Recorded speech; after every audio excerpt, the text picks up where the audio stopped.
I'll show you guys step by step how you want to approach your prop firm challenges. You're going to do the same thing every single day. Now, firstly, when London session is going to start, you want to mark out your Asian high and your Asian low. This is the highest point of the Asian session and the lowest point of the Asian session. If you're not sure what time the Asian session is in your time zone, just make sure that you become aware of that. What you then want to do is you're going to drop to the lower time frames. Now, when your price approaches your Asian high or your Asian low, the first thing you look for obviously is the level to be approached. So volume starts to kick in here for London session. In the London session, we trade off the Asian high and the Asian low. In the New York session, we trade off the London high and the London low. So this works both in London and New York session, but you got to use the correct highs and lows. Now for entries, as you can see, we've dropped to the lower time frames. This works on 1, 2, and 3 minute time frames, even 5 minute. So here we are on the 3 minute. You can see price approaching our Asian high. We don't know what price is going to do. We are expecting either a rejection or a breakout. So we want to wait for some form of rejection here, which we do not get. This pull down here is not a rejection. Had this obviously liquidated and maybe dropped to around here, let's say price came to around here, you could look at the rejection entry with stop loss above structure. Okay. However, that did not happen. So as we can see here, price breaks out, pulls back, and carries on going long. So your entry number one would be on this candle closure as there's a clear breakout. Stop loss below microstructure. So if you drop to the 1 minute, your low will be this level here. So this will be your exact stop loss. And your target is the 3 to 1.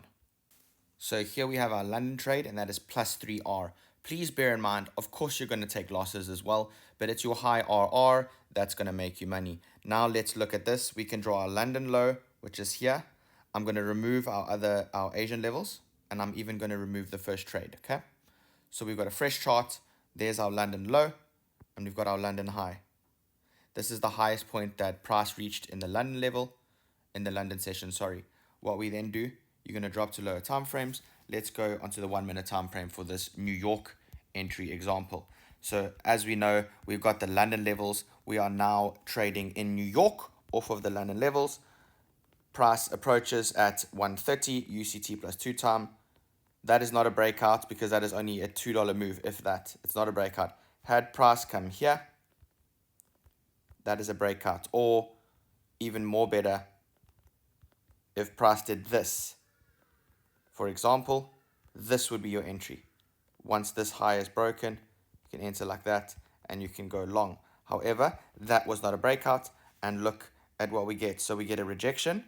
That is your first entry. Once you get here, if you want to take an aggressive entry, that is your entry. If you want a safe entry, sorry, I'm just deleting these levels.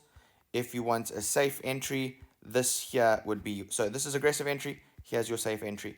You get price touching the level, you get a break, you get a rejection. Now we want a pullback and a follow through. So once this level here now breaks, we can sell. And what do you notice happens here? It breaks, stop loss above structure, and you got a 2.5 to 1. This is a good example now why the aggressive entry, you would have hit your 3 to 1, but your conservative entry did not. So just don't let winning trades, like this is a winning trade, although it didn't hit 3 to 1, it hit just under. Do not ever let these turn into losing trades. So you want to lock your stop loss here. Guys, use this strategy for prop firms and manage your risk between 1 and 2% per trade. And you know it has a positive equity curve, so you should pass your prop firms using it. But you got to manage risk at the same time, and you got to let your winners run.